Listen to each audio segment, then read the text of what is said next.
সারা দেশে বিদ্যালয় শিক্ষার্থীদের বিনামূল্যে শিক্ষা উপকরণ বিতরণ শুরু করেছে সরকার। প্রথম পর্যায়ে 1 লাখ শিক্ষার্থীকে এ প্রকল্পে সহায়তা দেওয়া হবে বলে জানিয়েছেন শিক্ষামন্ত্রী ডক্টর এহসানুল হক মিলন। সকালে সচিবালয়ে আন্তঃমন্ত্রণালয় সভায় শেষে সাংবাদিকদের এসব কথা জানান তিনি।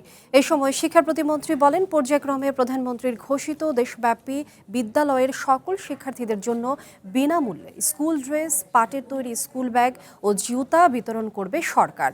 সভায় উপস্থিত ছিলেন প্রধানমন্ত্রীর উপদেষ্টা ডক্টর মাহাদি আমিন সহ সংশ্লিষ্ট বিভিন্ন মন্ত্রণালয়ের প্রতিমন্ত্রীরা।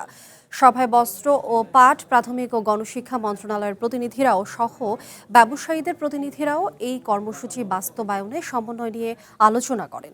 সরকারের এই উদ্যোগের মাধ্যমে শিক্ষার্থীদের আর্থিক চাপ কমানো এবং দেশীয় পাট শিল্পকে উৎসাহিত করার বিষয়টি গুরুত্ব পাবে বলে মনে করেন সংশ্লিষ্টরা।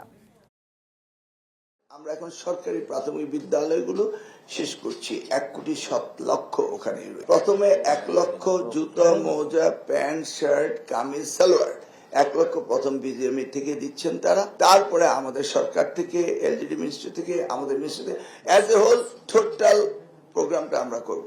এই কর্মসূচিটি বাড়ানোর জন্য আমরা আজকে ব্যবসায়ীদেরকে ডেকেছি যে তারা আমাদের এই সামাজিক একটি কর্মসূচির সাথে, মানবিক একটি কর্মসূচির সাথে তারা সম্পৃক্ত হতে চায় কি না। ওনারা কমিটমেন্ট করেছে।